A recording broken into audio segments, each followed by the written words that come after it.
Bismillahirrahmanirrahim. Assalamualaikum warahmatullahi wabarakatuh. Bismillah, alhamdulillah, wassalatu wassalamu ala habibillah Sayyidina Muhammad ibn Abdillah wa ala alihi wa sahbihi wa mawalah. Allahumma rabbi syrah lana sudurana wa yassir lana umurana wahlul 'uqdatam min alsinatina yafqahu aqwalana. Allahumma faqqihna fid din wa 'allimna at-ta'wil. Allahumma alhimna marashida umurina wa a'idna min shururi anfusina birahmatika ya rabbal alamin. Walhamdulillahi rabbil alamin. Nawaitu at-ta'alluma wat-ta'lim wat-tadhakkura wat-tadhkir wan-naf'a wal-intifa' والإفادة والاستفادة والحث على التمسك بكتاب الله وسنة رسول الله صلى الله عليه وسلم والدعاء إلى الهدى والدلالة على الخير ابتغاء وجه الله ومرضاته وقربه وثوابه آمين آمين يا رب العالمين. Alhamdulillah, alhamdulillah, yang dirahmati lagi dikasihi oleh Allah Subhanahu wa taala pihak pengurusan surau An-Nur, pengurusi surau, ahli jawatan kuasa surau, barisan para muadzin, para imam, hadirin hadirat, tuan-tuan dan puan-puan yang dirahmati lagi dikasihi oleh Allah Subhanahu wa taala. Alhamdulillah, alhamdulillah, pada malam ini di antara maghrib dan isyak kita bertemu dengan tajuk Asam Garam Kehidupan Nabi sallallahu alaihi wasallam, dan kita lebih nak membaca daripada sudut keluarga baginda Nabi sallallahu alaihi wasallam, tentang isteri-isteri baginda, tentang orang-orang yang dipilih untuk berada dalam rumah yang sama dengan baginda Nabi sallallahu alaihi wasallam. Lalu siapakah isteri-isteri Nabi yang banyak menjadi pembantu, penolong kepada baginda Nabi sallallahu alaihi wasallam? Mungkin kita pernah dengar nama-nama yang terkenal daripada mereka, seperti Aisyah, seperti Khadijah. Tetapi sebenarnya keluarga Nabi sallallahu alaihi wasallam itu besar. Kalaulah kita nak menceritakan semua tentang susah payah, tentang asam garam kehidupan Nabi dengan anak-anak, itu adalah perbincangan yang lain. Namun baginda Nabi sallallahu alaihi wasallam menjadi suami pada usia yang awal, pada usia yang 25 tahun. 15 tahun sebelum menjadi Rasul. Dan inilah isteri Nabi yang pertama. Nabi SAW tidak mengahwini sesiapa ketika mana dia masih hidup. Itulah Khadijah binti Khuwailid radhiyallahu ta'ala anha. Lalu jarak usia antara mereka walaupun jauh beza. Nabi SAW pada waktu itu dah berusia 20, baru berusia 25, dan pada waktu itu Khadijah dah berusia 40 tahun. Namun kita nampak kebanyakan anak Nabi selain daripada Ibrahim adalah lahirnya daripada Khadijah binti Khuwailid. Lalu sebab itulah Khadijah adalah wanita pertama yang Nabi SAW nikah dengan dia. Dan para ulama sirah mencatatkan kepada kita di manakah rumahnya. Lalu ianya berada berhampiran dengan Bukit Safa, dengan Bukit Marwah, minta maaf, dengan berhampiran dengan Bukit Marwah, yang mana kadang-kala kita ziarah tapak rumah tu dah tak ada, tinggal tapak rumah baginda Nabi SAW dan juga Khadijah. Lalu Nabi SAW ketika mana menikah dengan Khadijah, pada waktu itu anak-anak Nabi siapa? Dua orang lelaki. Itulah dia Abdullah dan juga Qasim. Qasim ataupun Abdullah ini setengah memberi nama dia Tayyib ataupun At-Tahir. Dua anak lelaki daripada perkongsian dengan Khadijah. Anak lelaki Nabi yang ketiga daripada perkongsian dengan Ibrahim, dengan Maria Al-Qibtiyah. Adapun anak lelaki Nabi SAW semuanya meninggal dunia pada waktu masih kecil. Sebab itulah orang-orang musyrik Mekah ejek Nabi dengan gelaran Abtar. Inna syani'aka huwal Abtar. Apakah maksud Abtar? Orang yang terputus keturunan, kerana tak ada penyambung. Nabi SAW tidak ada anak lelaki yang hidup, semuanya meninggal dunia pada waktu masih kecil. Itulah Qasim, anak pertama. Sebab itu kita nampak Nabi SAW punya gelaran adalah Abul Qasim. Lalu daripada sini kita boleh nampak asam garam kehidupan Nabi SAW, bagaimana Nabi SAW diuji dengan anak lelaki yang tiada hidup, tetapi meninggal dunia pada waktu yang sangat-sangat kecil, sehingga orang Quraisy ejek Nabi dengan pelbagai gelaran. Itulah Abtar, Aqta dan juga sebagainya. Anak Nabi SAW yang kedua adalah Zainab, Zainab binti Muhammad. Zainab ini membesar, bahkan ketika mana Nabi menjadi Rasul, dia masih ada. Ketika mana Rasulullah SAW berhijrah ke Madinah, dia tak ikut sama, dia berhijrah lewat. Dan daripada sinilah kita nampak Zainab adalah kakak nombor 1. Namun dia meninggal dunia waktu Nabi SAW masih hidup, Zainab radhiyallahu anha. Bahkan cabaran dia ketika mana hijrah pun adalah dahsyat. Dia tak hijrah mengikut dengan Nabi, dia kekal dekat Mekah bersama dengan suaminya Abul As. Abul As ni pula lewat masuk Islam, dia kekal dalam keadaan tidak Islam. Dan kemudian harinya ketika mana Abul As ditangkap dalam salah satu peperangan, waktu itu Nabi minta dia untuk bayar tebusan dalam peperangan Badar. Maka waktu itu Zainab hantar untuk menebus suami dia. Itulah dia rantai leher milik mak dia, milik Khadijah. Bila Nabi nampak rantai leher itu, Nabi menjadi sedih. Nabi minta izin kepada para sahabat untuk membebaskan Abul As dengan percuma, dan para sahabat bersetuju. Lalu di situlah Nabi bebaskan suami kepada Zainab. Waktu itu belum ada larangan. Suami bukan Islam, isteri Islam, tidak ada larangan lagi. Dan di situlah Nabi bebaskan Abul As, menantu dia, dengan percuma, kerana melihat tebusan yang dibayar adalah rantai milik isterinya Khadijah yang berada di simpanan Zainab, anak sulung dia yang perempuan. Maka pada waktu itu Abul As diminta untuk pergi ke Mekah dan hantar Zainab ke Madinah, dan ditunaikan janji. Namun dalam ketika mana Zainab nak berhijrah, waktu tu dia tengah mengandung, orang Quraisy kejar dan dia dibaling dengan tombak, jatuh daripada unta, gugur kandungan dia. Tetapi dia tetap teruskan perjalanan menuju ke Madinah. Lalu ini kehidupan Nabi SAW penuh dengan ujian. Zainab pun meninggal dunia ketika mana baginda Nabi SAW masih hidup. Anak perempuan yang ketiga adalah Ruqayyah. Ruqayyah anak perempuan yang ketiga, Ummu Kulthum anak perempuan yang keempat. Mereka ini asalnya berkahwin dengan anak lelaki Abu Lahab. Mereka berkahwin sesama sepupu, berkahwin dengan anak lelaki Abu Lahab. Namun ketika mana Abu Lahab melihat Nabi SAW mengajak manusia kepada Allah, dan dia tak boleh terima, dan di situlah Abu Lahab perintahkan kepada dua anak lelaki dia untuk menceraikan anak perempuan Nabi dengan cara yang paling hina. Maka mereka ceraikan isteri-isteri mereka, Ruqayyah dan Ummu Kulthum, sambil dalam keadaan itu meludah pada wajah Nabi SAW. Lalu ini ujian Nabi SAW. Kita, kalau kita nampak manusia itu ketika mana dia gagal dalam perkahwinan dia, maka dia akan sedih. Tetapi bayangkan perasaan seorang ayah yang perkahwinan anak perempuan dia gagal disebabkan dia. Macam mana perasaan? Dan itulah perasaan Nabi. Hanya kerana dia mengajak manusia kepada Allah, anak perempuannya diceraikan. Bukan seorang, dua orang diceraikan oleh anak lelaki Abu Lahab. Itulah anak yang ketiga Ruqayyah, dan anak yang keempat Ummu Kulthum. Kita boleh nampak susah payah hidup Nabi SAW bukanlah mudah, cabaran yang besar. Kita boleh tengok orang yang mana anak dia kena cerai disebabkan dia, macam mana tekanan hidup dia. Dia akan rasa bersalah kalaulah dia seorang ayah yang baik. Dan Nabi SAW berlaku kepada dua orang anak perempuan Nabi SAW. Itulah Ruqayyah dan Ummu Kulthum diceraikan kerana Nabi SAW. Lalu anak yang ketiga Ruqayyah akhirnya berkahwin dengan Uthman bin Affan. Dan Nabi SAW sangat menyukai Uthman bin Affan.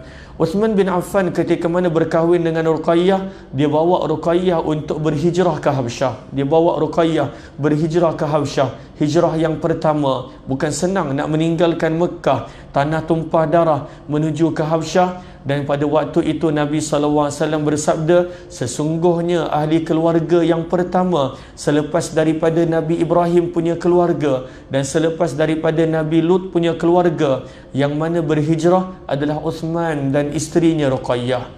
Meninggalkan Mekah berhijrah selepas daripada Nabi Ibrahim. Siapa keluarga Nabi Ibrahim? Hajar. Dia bawa isterinya daripada Palestin ke Mekah. Begitu juga Nabi Lut alaihimussalatu wassalam. Dan keluarga Nabi yang pertama berhijrah selepas mereka adalah Uthman dan juga Ruqayyah. Mereka berhijrah bukan dekat, merentasi lautan menuju ke Afrika, ke Habsyah.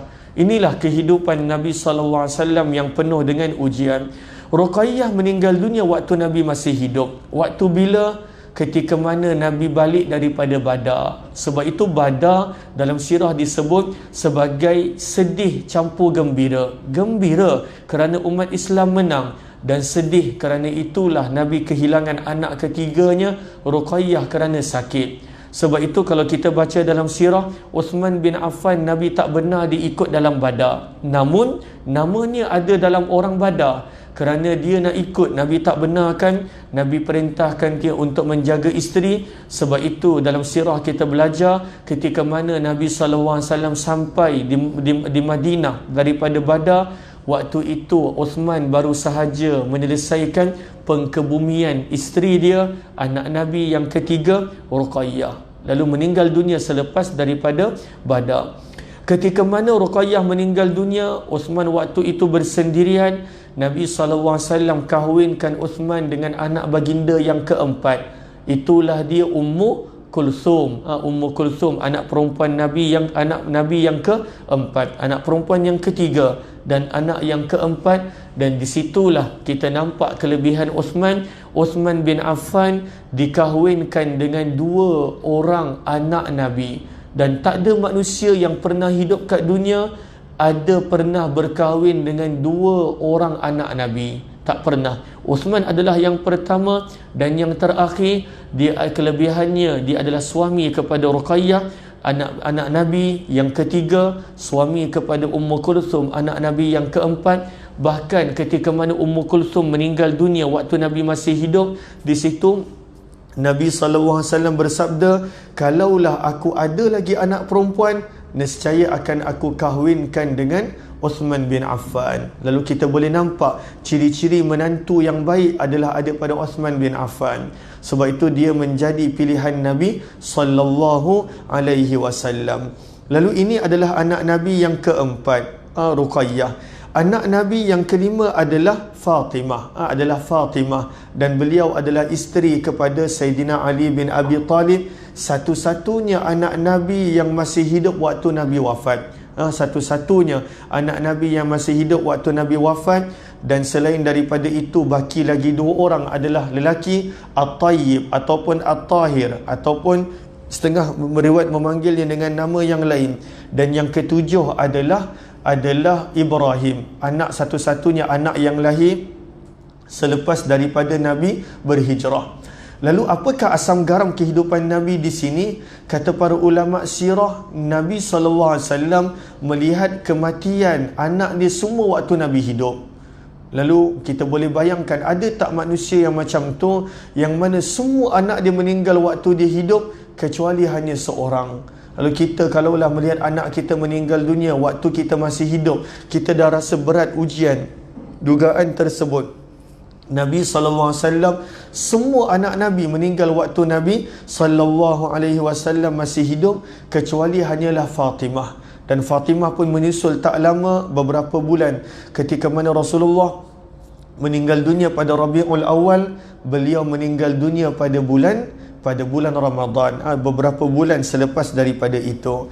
Lalu inilah isteri Nabi yang pertama, itulah dia Khadijah binti Khuwailid. Semua anak ini daripada Khadijah kecuali hanya Ibrahim yang daripada Maria Al-Qibtiyah. Lalu ini Khadijah, isteri yang Nabi kahwin sebelum menjadi Rasul. Isteri Nabi SAW yang kedua bernama Saudah binti Zam'ah, isteri yang Nabi kahwin selepas kewafatan Khadijah binti Khuwailid. Sebab itu bilakah Nabi SAW menikahi Saudah? Saudah Nabi SAW menikahinya pada bulan Syawal pada tahun 10 kenabian. Beberapa bulan, bahkan lebih kurang sebulan selepas kewafatan Khadijah. Ada sebab kenapa Nabi mengahwini dia. Dia bukanlah perempuan muda, dia perempuan yang berusia. Khadijah meninggal dunia pada Ramadan tahun 10 kenabian. Pada bulan Syawal Nabi SAW mengahwini Saudah binti Zam'ah, beberapa bulan atau lebih kurang sebulan lebih selepas kewafatan Khadijah. Lalu kenapa Nabi SAW mengahwini Saudah? Kata para ulama sirah, Saudah sebenarnya merupakan isteri daripada anak bapa saudara Nabi. Dia adalah isteri kepada sepupu Nabi SAW. Siapakah sepupu Nabi? Bernama Sakran bin Amir. Lalu dia sebenarnya adalah janda ataupun balu kepada sepupu Nabi, Sakran bin Amir. Dan dia wanita yang berusia, Saudah binti Zam'ah. Lalu Nabi SAW mengahwini dia untuk membantu keluarga baginda. Sebab itulah Nabi SAW mengahwini dia dan dia meninggal dunia pada tahun 53 Hijrah. Nah, usia dia panjang. Meninggal dunia pada tahun 53 Hijrah pun bulan Syawal. Berkahwin dengan Nabi pada bulan Syawal dan meninggal dunia pun pada bulan Syawal. Saudah binti Zam'ah radhiyallahu ta'ala anha. Isteri Nabi yang ketiga yang Nabi SAW kahwin adalah Aisyah binti Abu Bakar. Satu-satunya isteri Nabi yang dara ataupun yang masih lagi belum berkahwin. Semua isteri Nabi yang lain adalah pernah berkahwin ataupun kematian suami. Lalu Aisyah radhiyallahu ta'ala anha, Nabi SAW menikahi pada bulan Syawal juga pada tahun 11 kenabian. Sebab itulah kita nampak banyak orang bernikah pada bulan Syawal. Kerana Nabi SAW berkahwin dengan Aisyah pada Syawal, dengan Saudah binti Zam'ah pada bulan Syawal. Lalu Nabi SAW mengahwini Aisyah setelah Nabi SAW berkahwin dengan Saudah. Namun Nabi SAW bernikah dengan dia pada tahun 11 kenabian. Nabi tak bersama dengan dia. Nabi hanya bersama dengan Aisyah ketika mana dah berhijrah di Madinah. Dan para ulama sirah berbeza pendapat berapakah usia Aisyah pada waktu itu. Namun seperti mana yang kita dengar, usianya adalah muda pada waktu itu. Dan dia antara isteri Nabi yang sangat-sangat cerdik, Aisyah. Sebab itu kita banyak belajar hadis daripada dia. Dia seorang yang sangat faqih, sangat berilmu. Dia seorang yang sangat fasih bahasa Arab dia. Sebab itu kalau kita belajar daripada cara Aisyah memberi jawapan, daripada cara Aisyah bercakap, dia seorang yang sangat cerdik. Aisyah radhiyallahu anha, anak perempuan kepada Abu Bakar radhiyallahu ta'ala anhu. Sebab itu dalam kitab Ar-Rahiqul Maktum pun disebut Aisyah adalah wanita yang sangat faqih. Faqih maksudnya sangat mahir dalam fiqah, sangat berilmu serta paling berilmu. Aisyah radhiyallahu anha, banyak kisah-kisah Nabi, apa yang Nabi buat dalam rumah, apa yang Nabi buat ketika mana bersama dengan isteri, apa yang Nabi buat ketika mana dan apa luar daripada jangkauan ilmu para sahabat. Kebanyakan itu diceritakan oleh Aisyah radhiyallahu ta'ala anha. Maka sebab itulah kata para ulama sirah, antara sebab mungkin Allah tak memberikan anak kepada beliau adalah kerana beliau disibukkan dengan ilmu dan beliau banyak menceritakan kepada kita tentang amalan-amalan Nabi sallallahu alaihi wasallam. Lalu inilah Aisyah radhiyallahu anha. Para ulama sirah berbeza pendapat, siapakah isteri yang Nabi paling kasihi, sama ada Aisyah ataupun Khadijah.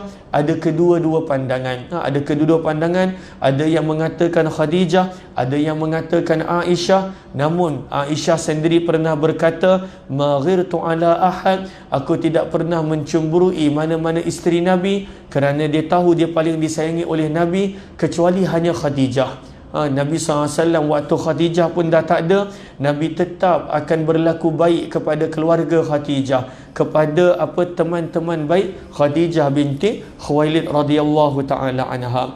Lalu dia meninggal dunia pada tahun 57 hingga ataupun 58 Hijrah, dan ditanam di perkuburan Baqi', rumah yang mana Nabi SAW berada sekarang. Itulah bilik Aisyah. Tempat Nabi ditanam, tempat Abu Bakar ditanam, tempat Umar bin Khattab ditanam. Itulah bilik Aisyah dengan Nabi SAW, hujrah Aisyah. Isteri Nabi yang seterusnya adalah Hafsah binti Umar. Hafsah binti Umar, anak kepada Umar bin Khattab. Dia menjadi janda ketika mana suami dia, Hunais bin Huzafah As-Sahmi, meninggal dunia di antara Badar dan Uhud. Lalu ketika mana dia meninggal dunia, Umar bin Khattab nak cari pasangan untuk anak dia. Lalu Umar bin Khattab jumpa dengan Abu Bakar. Kata Abu Bakar, kau kawan aku, tolonglah kahwin anak perempuan aku. Sebab dia dah janda, dia kematian suami. Maka Abu Bakar diam. Abu Bakar diam. Kemudian dia jumpa dengan Uthman bin Affan. Kerana mereka semua ni kawan baik, Abu Bakar, Umar, Uthman. Dan pada waktu itu Uthman bin Affan tolak. Maka Umar bin Khattab sangat kecewa dengan Abu Bakar. Dia kata kerana Abu Bakar pilih diam, tak cakap apa-apa. Berbeza dengan Uthman, Uthman tolak dengan cara yang baik. Sebab itu Umar bin Khattab selalu menyebut bahawa aku lebih berat menerima Abu Bakar daripada Umar bin Khattab. Sebab Uthman bin Affan. Uthman bin Affan paling kurang dijawab tak nak. Abu Bakar diam je. Bila Umar bin Khattab offer anak perempuan dia kepada Abu Bakar, waktu itu Abu Bakar pilih untuk diam, sehinggalah datangnya pinangan daripada Nabi SAW. Barulah Abu Bakar maklumkan kepada Umar bahawa sebenarnya aku tak berkata apa-apa sebab Nabi SAW ada menyebut untuk meminang anak perempuan kamu, sebab itu aku pilih untuk diam. Dan daripada sini kita nampak bagaimana Nabi SAW banyak membantu orang-orang yang mana daripada kalangan sahabat-sahabatnya. Macam contoh Saudah binti Zam'ah adalah balu kepada Sakran bin Amir. Begitu juga Hafsah adalah janda yang telah kematian suaminya di antara Badar dan juga Uhud. Hafsah dia adalah geng rapat dengan Aisyah. Hafsah geng rapat dengan Aisyah. Sebab itu kita belajar dalam banyak sirah bagaimana Aisyah dan Hafsah ini adalah kawan baik. Di manakah rumah Hafsah? Rumah Hafsah anggarannya lebih kurang adalah di tempat kita berdiri ketika mana kita memberi salam pada Nabi. Ketika mana Nabi punya makam itu bilik Aisyah. Adapun tempat kita berdiri di hadapan makam Nabi, itulah anggaran lebih kurang bilik Hafsah. Lalu mereka berhadapan. Aisyah dengan Hafsah punya rumah berhadapan di antara satu sama lain. Kemudian isteri Nabi SAW yang kelima adalah Zainab binti Khuzaimah. Ada setengah riwayat mengatakan Zainab binti Jahash.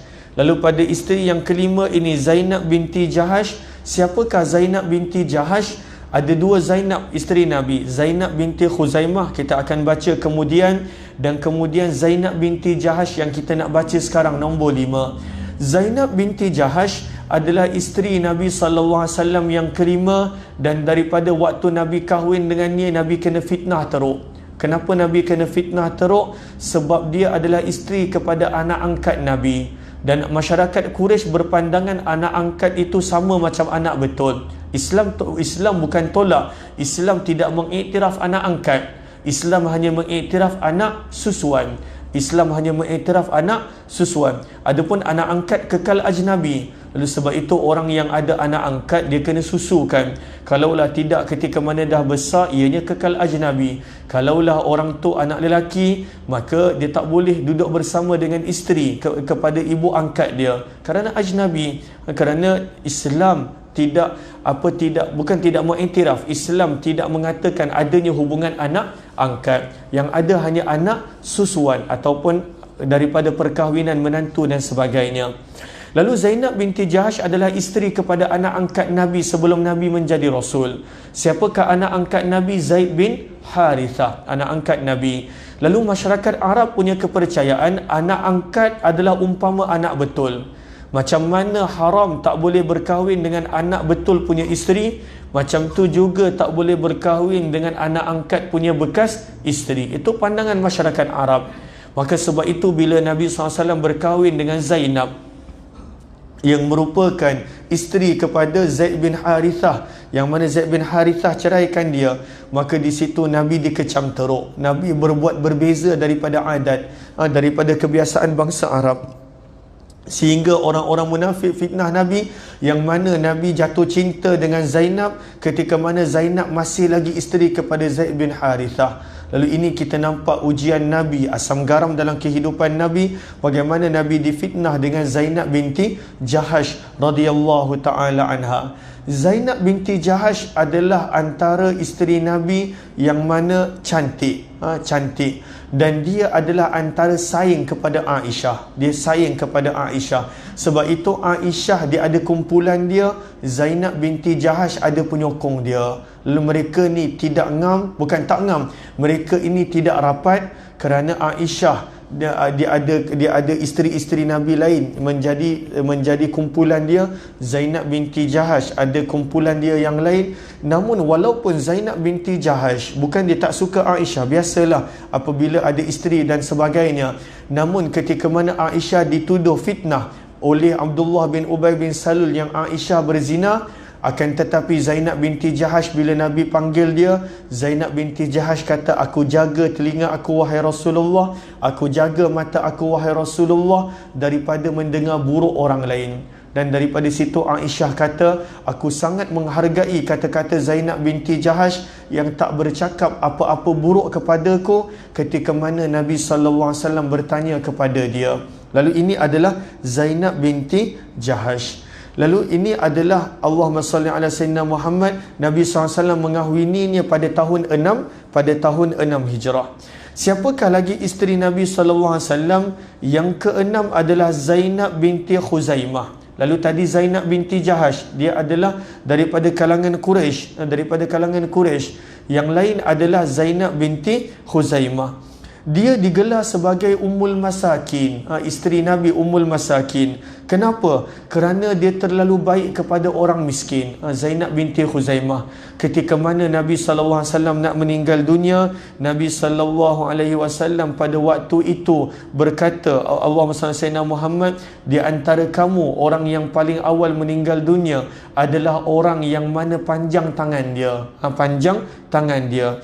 Maka pada waktu itu para isteri Nabi ukur tangan masing-masing, siapakah yang paling panjang tangan dia.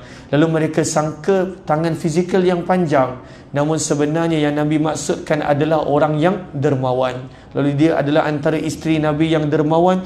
Bahkan hakikatnya semua isteri Nabi dermawan. Kalau kita nampak Aisyah, kita nampak Ummu Salamah, yang lain, semuanya adalah dermawan dalam keadaan mereka ni miskin, susah, tidak ada apa-apa. Lalu isteri Nabi yang keenam adalah Zainab binti Khuzaimah. Beliau berasal daripada Banu Hilal dan gelarannya adalah Ummul Masakin, ibu kepada orang-orang miskin. Sebelum itu dia adalah isteri kepada Abdullah bin Jahash. Abdullah bin Jahash. Siapakah Abdullah bin Jahash? Abdullah bin Jahash termasuk daripada kalangan keluarga Nabi. Orang Mekah yang paling kaya adalah Abdullah bin Jahash. Bahkan bukan begitu, dalam sirah disebut dia adalah orang Mekah yang mempunyai rumah yang paling besar dan mewah. Abdullah bin Jahash, sahabat yang sangat kaya.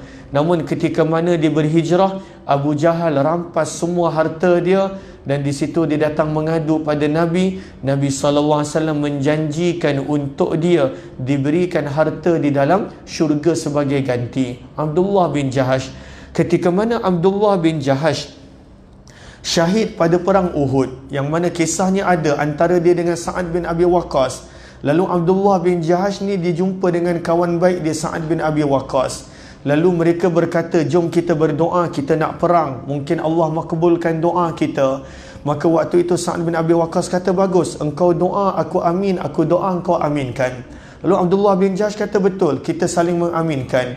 Maka Abdullah bin Jahash kata dengan Sa'ad bin Abi Waqqas, engkau doa dulu. Maka Sa'ad bin Abi Waqqas berdoa, ya Allah, pertemukanlah aku dengan musuh yang gagah, dengan musuh yang berani, dengan musuh yang kuat. Jadikan aku berhadapan dengan dia, jadikan aku dapat mengalahnya, dan jadikan aku menang ketika mana melawan dia. Maka Abdullah bin Jahash pun ungkapkan amin. Kemudian Sa'ad bin Abi Waqqas minta Abdullah bin Jahash pula berdoa. Dan disitulah Abdullah bin Jahsh berdoa, Ya Allah, jadikan aku dipertemukan dengan musuh yang kuat, musuh yang gagah, musuh yang berani. Dan jadikan ketika mana aku berlawan dengan dia, aku dikalahkan, aku dibunuh, telinga aku dipotong, hidung aku dipotong. Dan ketika mana pada hari kiamat engkau tanya kepadaku, wahai Abdullah, apa yang kau bawa? Maka aku akan tunjukkan bukti telinga, hidung dan juga luka pada badan. Dan di situ Sa'ad bin Abi Waqqas terpaksa amin sebab mereka telah berjanji. Dan di situ bila habis perang itu yang berlaku, Sa'ad bin Abi Waqqas selamat, Abdullah bin Jahash syahid. Dan kata Sa'ad bin Abi Waqqas, demi Allah, doa Abdullah bin Jahash lebih baik daripada doa aku. Lalu ketika mana dia meninggal dunia, Nabi SAW waktu itu mengahwini isterinya, itulah Zainab binti Jahash. Zainab binti Jahash radhiyallahu ta'ala anha. Lalu kita nampak semua yang Nabi SAW kahwini adalah dengan tujuan Nabi SAW nak membantu mereka. Sebab kebanyakannya adalah orang-orang yang berhijrah, yang mana ketika mana suami dah tak ada, tinggal seorang diri. Tak semua para sahabat masuk Islam, keluarga mereka masuk Islam. Oleh sebab itu kita nampak inilah Nabi SAW punya cara untuk membantu dalam masa yang sama supaya isteri-isteri ini mudah untuk berdakwah kepada kabilah masing-masing. Lalu inilah isteri Nabi SAW yang keenam. Isteri Nabi SAW yang ketujuh adalah Ummu Salamah. Siapakah Ummu Salamah? Ummu Salamah adalah perempuan yang pertama berhijrah meninggalkan Mekah dengan suami dia. Kisah hijrah yang sangat dahsyat. Waktu dia berhijrah, orang Quraisy tak benarkan sebab dia orang yang mula-mula hijrah. Lalu orang Quraisy ganggu mereka. Orang Quraisy kata kalau nak hijrah boleh pisah-pisahkan. Suami boleh pergi Madinah kalau nak, isteri kena tinggal kat Mekah. Tinggal kat Mekah pun bukan macam tu. Anak kena tinggal keluarga lain, isteri kena tinggal keluarga lain. Anak dia masih kecil, masih baby lagi. Dan di situlah kita nampak para sahabat Abu Salamah dalam keadaan macam tu. Adakah dia nak terus duduk kat Mekah kerana isteri dia tak dibenarkan keluar, ataupun dia nak teruskan perjalanan? Maka kita nampak dalam catatan sirah, waktu itu Abu Salamah teruskan perjalanan sebab Nabi suruh hijrah. Lalu apa jua halangan Nabi suruh berhijrah? Yang mana satu cabaran yang besar, isteri dia terpaksa tinggalkan sebab orang Quraisy nak uji iman dia, adakah dia sanggup hijrah, ataupun kerana isteri dia tinggal kat Mekah. Lalu dia tinggalkan isteri dia terus berhijrah ke Mekah, dia terus berhijrah ke Madinah. Lalu di situlah kita nampak Ummu Salamah tertekan. Sebabnya anak dia tak ada, suami dia tak ada. 6 bulan dalam keadaan begitu, dia akan menangis daripada waktu pagi sampai petang di kawasan bukit dan gunung, sehingga kan orang-orang Quraisy merasa kasihan dan mereka kembalikan anak dia. Dan mereka kata, kalau engkau nak pergi hijrah, pergi sekarang, kalau tidak kami tukar fikiran. Dan disitulah seorang wanita yang ada anak kecil, dia mula langkah seorang diri menuju ke Madinah seorang diri. Hanya Allah dan Rasul bersama dengan dia. Dia adalah keluarga yang pertama berhijrah ke Madinah. Di tengah jalan ada seorang kafir yang nampak dia, yang pada waktu itu belum masuk Islam, merasa kasihan kepada dia, hantar dia sampai ke Quba. Lalu inilah Ummu Salamah. Kenapa Ummu Salamah teruk disiksa? Kerana dia daripada keluarga Abu Jahal. Dan kenapa Nabi mengahwini dia? Sebab bila Nabi kahwini Ummu Salamah, sebab itu banyak keluarga Abu Jahal masuk Islam. Itulah dia keluarga Banu Makhzum, antara keluarga yang pure musuh Nabi. Keluarga Abu Jahal, keluarga Banu Makhzum. Daripada situ datangnya Amr bin As. Amr bin As dia sangat memusuhi Nabi. Dia yang orang sanggup pergi ke Habsyah, jumpa dengan Raja Najasyi, minta Raja Najasyi pulangkan balik sahabat-sahabat ke Mekah. Sampai ke tahap tu dia bencikan Nabi SAW pada sahabat dan Islam. Namun dalam catatan sejarah menyebut, ketika mana Nabi SAW mengahwini Ummu Salamah, di situ mula kendur permusuhan Banu Makhzum dengan Nabi. Sebab mereka nampak walaupun Nabi dipukul, diperlaku teruk, bila salah seorang daripada wanita mereka berseorang diri ketika mana kematian suami Abu Salamah meninggal dunia selepas perang Badar, Nabi SAW layan dengan baik. Sebab itu siapakah orang-orang Banu Makhzum, orang-orang Abu Jahal? Amr ibnu Al-As, seorang yang hebat. Kemudian Khalid bin Al-Walid. Khalid bin Al-Walid masuk Islam selepas perjanjian Hudaibiyah. Siapa lagi? Lalu ada beberapa orang yang merupakan musuh Islam, tapi bila Nabi berkahwin dengan Ummu Salamah pada tahun 4 Hijrah, dan daripada situ banyak daripada mereka masuk Islam sebab mereka lihat Nabi tak balas dendam kepada keluarga mereka padahal Nabi teruk diseksa. Lalu inilah Banu Makhzum, yang mana perempuan mereka adalah Ummu Salamah yang menjadi isteri Nabi sallallahu alaihi wasallam. Isteri Nabi yang ke-8 adalah Juwairiyah bintul Harith. Dia adalah puteri kepada orang yang menjadi musuh Nabi juga. Ayah dia Harith adalah orang yang cuba mengapi-apikan bangsa Arab supaya serang Nabi sallallahu alaihi wasallam. Namun Nabi dah belajar daripada peristiwa Ahzab. Nabi dah janji dengan para sahabat, lepas daripada peristiwa Ahzab kita takkan benarkan musuh datang ke Madinah. Sebab kat situ anak-anak ketakutan, wanita ketakutan, daripada situ pelbagai ujian. Maka selepas daripada perang Ahzab, Nabi dah berjanji dengan para sahabat, semenjak daripada hari ini musuh tak akan datang kepada Madinah. Bila kita dengar musuh nak serang Madinah, kita akan pergi kepada mereka. Lalu antara orang yang mengapi-ngapikan bangsa Arab untuk menyerang Nabi adalah ayah kepada Juwairiyah, itulah Harith, pemimpin Banu Mustalik. Lalu dia mengumpulkan orang-orang untuk serang Nabi. Maka Nabi SAW ambil tindakan lebih pantas. Nabi serang dia terlebih dahulu, tak berlaku perang. Di situ dia menyerah kalah. Anak perempuan dia menjadi hamba. Bila Nabi nampak dia adalah puteri menjadi hamba, maka Nabi SAW bebaskan dia. Dan Nabi SAW mengahwini dia. Bila Nabi kahwin sahaja dengan puteri Banu Mustalik, antara kabilah yang musuh ketat Nabi, daripada waktu tu juga 100 keluarga masuk Islam. Daripada Banu Mustalik 100 keluarga masuk Islam. Dia pun adalah janda. Juwairiyah bintul Harith. Yang ke-9, isteri Nabi adalah anak kepada musuh Nabi nombor 1. Itulah anak perempuan kepada Abu Sufyan, bernama Ramlah ataupun Ummu Habibah. Lalu dia anak perempuan kepada Abu Sufyan, namun dia masuk Islam.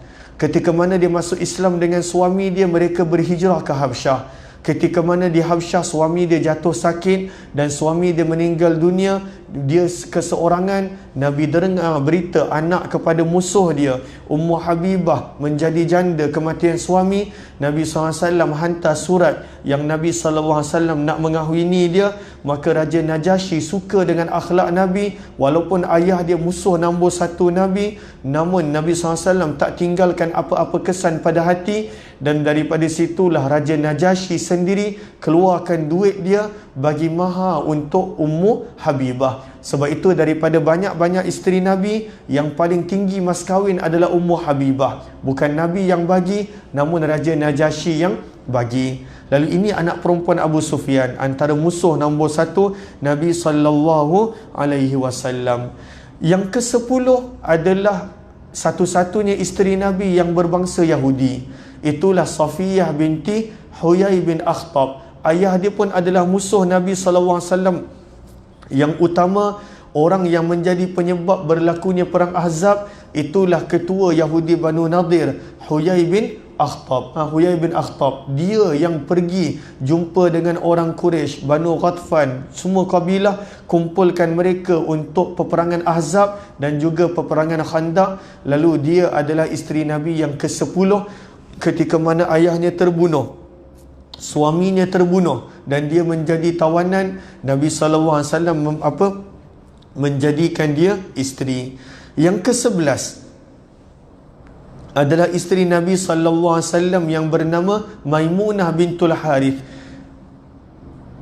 Adik-beradik dengan isteri pakcik Nabi Abbas. Pakcik Nabi punya isteri Abbas bernama Ummul Fadl bintul Harith. Yang ini adalah Maimunah bintul Harith, makcik kepada Abdullah bin Abbas. Sebab itu kita nampak dalam hadis banyak riwayat tentang tahajud datang daripada Abdullah bin Abbas. Sebab Abdullah bin Abbas ni diminat belajar walaupun budak. Lalu Abdullah bin Abbas bila tiba Nabi dekat rumah makcik dia Maimunah, maka pada waktu itu dia akan duduk kat rumah makcik dia dan tidur satu bantal dengan Nabi dan juga makcik dia. Lalu bila Nabi bangun, Nabi kejut dia, dan daripada situ dia banyak menceritakan kepada kita tentang hadis-hadis tahajud Nabi sallallahu alaihi wasallam. Kat mana dia berdiri dalam solat, berapa rakaat Nabi solat, apa Nabi baca ketika mana bangun daripada tidur, inna fi khalqis samawati wal ard dan sebagainya. Nabi solat 2 rakaat, solat ringan sebelum Nabi mulakan solat tahajud yang panjang-panjang.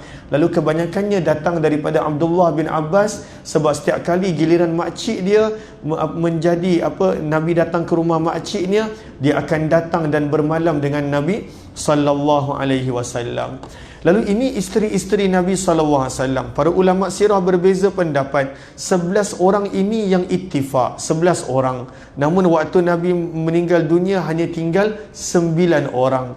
Dan daripada sinilah ada pandangan mengatakan, ada yang mengatakan 13, ada yang mengatakan lebih. Namun para ulama lebih berpegang kepada pandangan 11 orang isteri. Adakah kehidupan Nabi sentiasa bahagia dengan isteri? Tidak. Adanya liku-liku dalam kehidupan. Sebab itu turunnya surah At-Talaq dan juga surah At-Tahrim, ketika mana para isteri Nabi sallallahu alaihi wasallam meminta duit belanja lebih daripada Nabi dan Nabi tak mampu.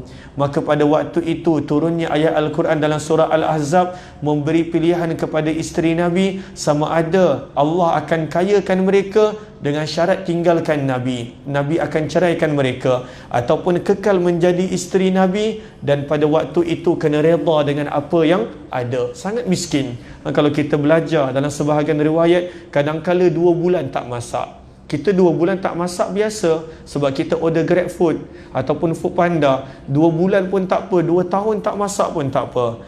Tetapi isteri Nabi, bila dalam hadis kita kata tak masak, memang sangat-sangat susah. Kehidupan mereka sangat-sangat susah. Sebab itu bila mereka minta allowance untuk naik, maka waktu itu Nabi SAW tak mampu. Kalau Nabi ada, Nabi bagi. Dan daripada situ Nabi SAW kecewa. Dan daripada situ Nabi duduk dekat satu masyrubah, dekat satu bilik yang lain selama lebih daripada 29, lebih kurang 29 hari. Lalu sebenarnya kehidupan rumah tangga ada sahaja ujian. Namun kita boleh belajar daripada beberapa sikap Nabi yang patut kita bawa dalam rumah tangga. Antara yang pertama yang kita belajar daripada sikap Nabi sallallahu alaihi wasallam bersama dengan isteri-isteri baginda adalah baginda Nabi sallallahu alaihi wasallam akan sentiasa mendengar permasalahan mereka.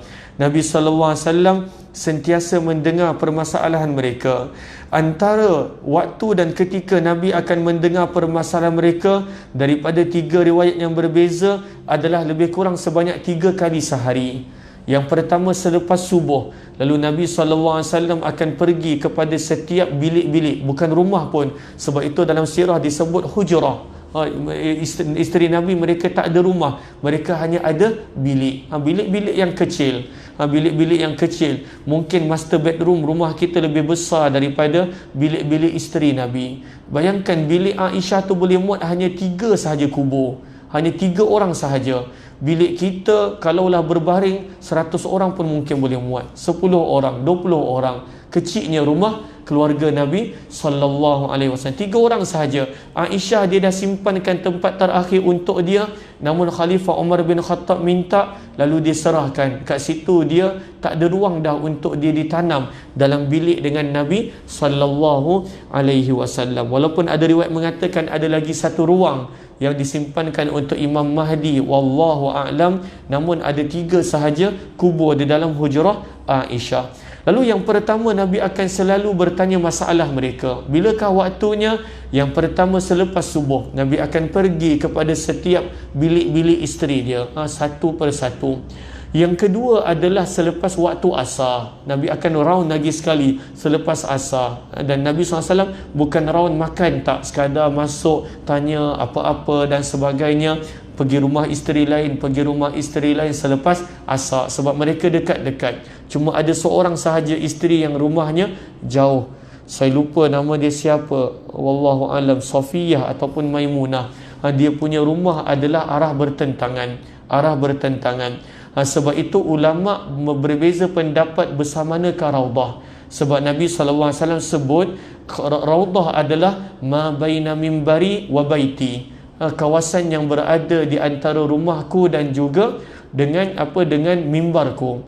Lalu kita hanya nampak bilik Aisyah, padahal isteri Nabi ada 9. Sebab itu orang yang mana dia tak nak bersesak-sesak sampai bergaduh, sebenarnya Raudhah sangat besar mengikut pandangan. Sebab ada isteri Nabi yang rumahnya bukan sebelah kiri masjid, namun sebelah kanan masjid, satu-satunya isteri Nabi. Saya lupa nama siapa. Sebab itu sebahagian orang menyebut Raudhah besar, dan itu pendapat yang memang ada ulama pegang. Contohnya dalam kitab Wafaul Wafa bi Akhbaril Mustafa dan sebagainya, bahawa Raudhah bukanlah tempat kecil yang kita berebut-rebut. Sebab dalam hadis sebut, rumahku Raudhah, taman syurga, adalah di antara mimbarku dan rumahku. Semua orang hanya ingat rumah Aisyah, sebenarnya rumah isteri Nabi ada 9 orang. Lalu sebab itulah ada yang mengatakan Raudhah lebih besar daripada kawasan tersebut. Kalau kita dapat masuk, alhamdulillah. Namun janganlah sampai memijak, melangkah, tolak. Tengah solat tu orang ni dia pergi tolak, dia bergaduh. Kita pun confused, dia solat ataupun dia sedang bersilat.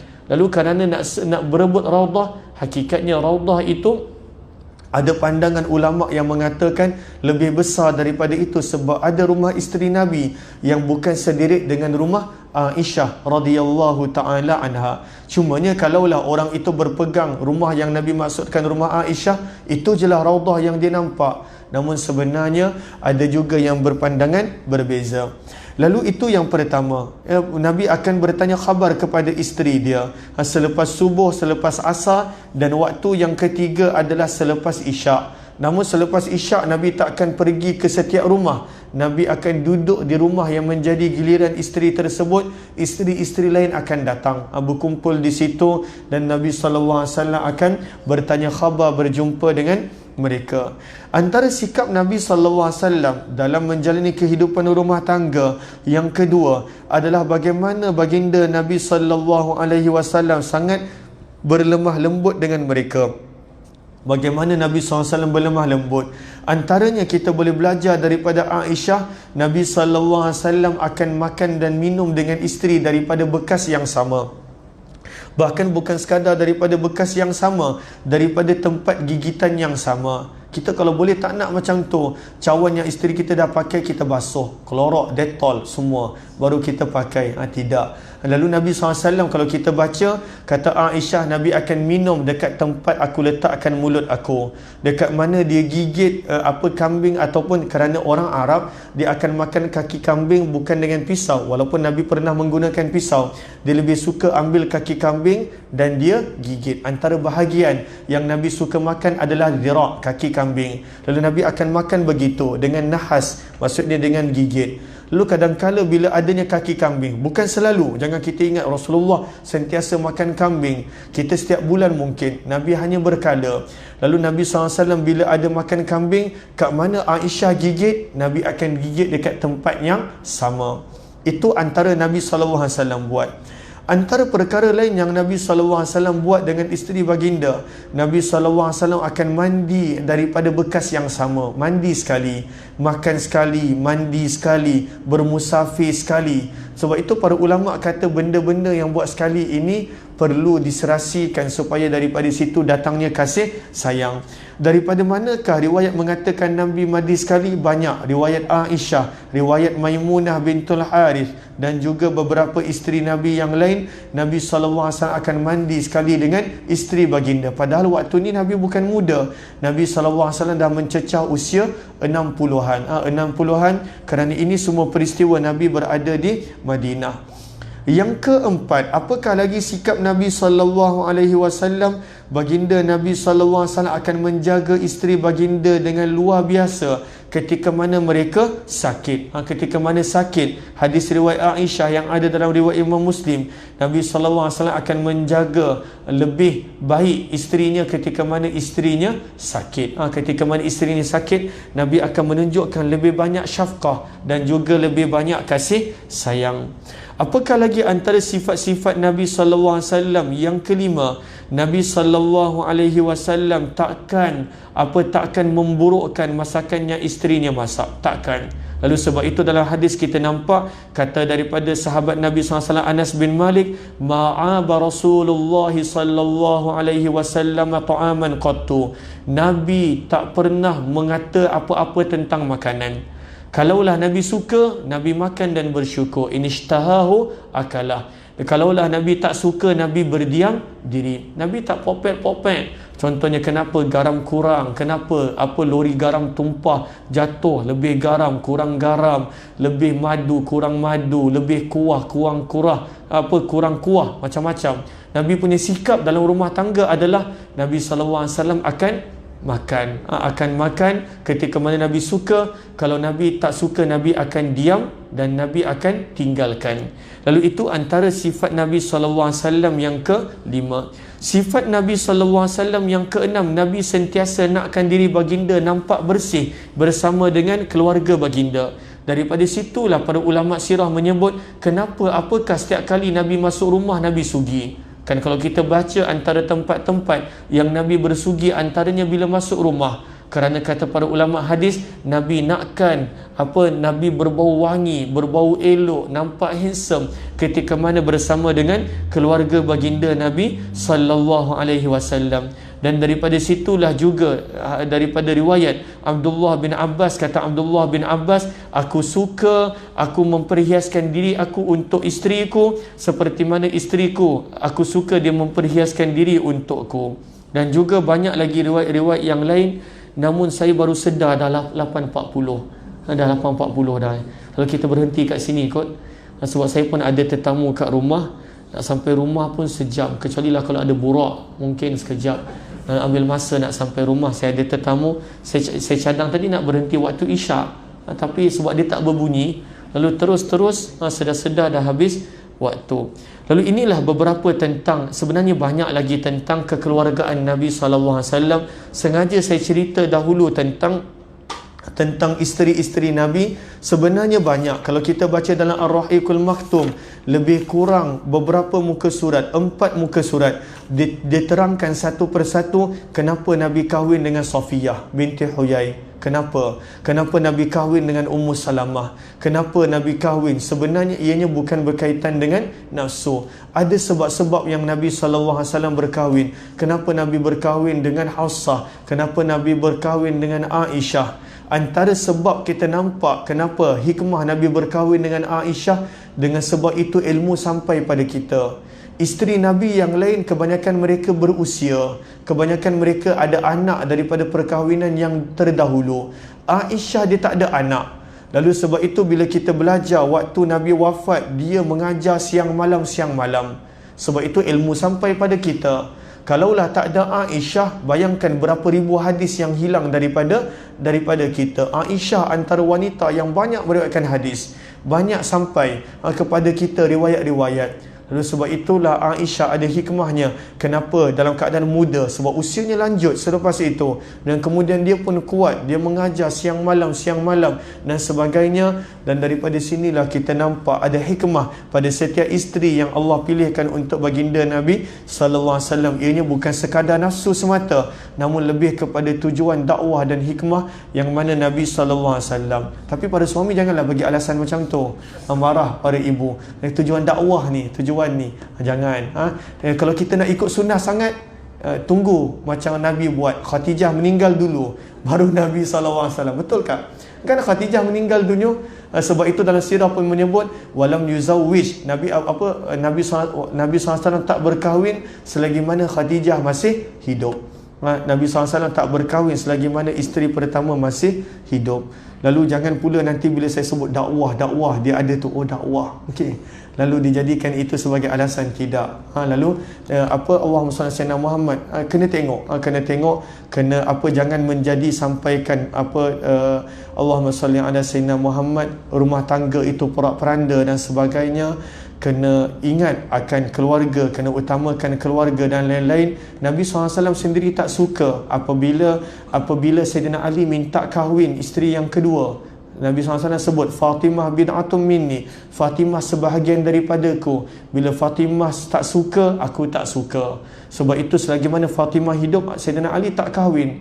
Asal dia nak kahwin, tahu dia nak kahwin dengan siapa? dia nak kahwin dengan anak perempuan Abu Jahal walaupun masuk Islam. Lalu Nabi SAW sebut apa, anak Nabi dan anak perempuan musuh Nabi takkan berada dalam satu rumah. Maka Sayyidina Ali batalkan niat dia kerana Nabi SAW bukan Nabi tak bagi, tapi Nabi SAW memberi isyarat yang Nabi tidak suka. Lalu daripada situ kita nampak Sayyidina Ali tak jadi kahwin waktu Fatimah masih hidup. Namun ketika mana Fatimah meninggal dunia, barulah dia berkahwin dengan yang lain dan sebagainya. Lalu Nabi SAW pun sangat menjaga perasaan anak perempuan dia, Fatimah radhiyallahu taala anha. Lalu saya minta maaf, tergantung, sebenarnya ada banyak lagi poin-poin, namun kerana waktu tak mengizinkan, kita berhenti di sini. Apa yang baik semestinya daripada Allah, yang tidak daripada kelemahan diri serta kekurangan ilmu. Mohon maaf kerana saya pun ada tetamu malam ni. Mudah-mudahan insya-Allah Allah permudahkan segalanya. Terima kasih kepada pihak pengurusan surau. Wabillahi taufiq wal hidayah. Assalamualaikum warahmatullahi wabarakatuh. Jazakumullahu khairah. Terima kasih di atas segala perhatian yang telah diberikan. Subhanallah bihamdihi, subhanakallahumma wa bihamdika, asyhadu an la ilaha illa anta, subhana rabbika rabbil izzati amma yasifun, wa salamun alal mursalin, walhamdulillahi rabbil alamin.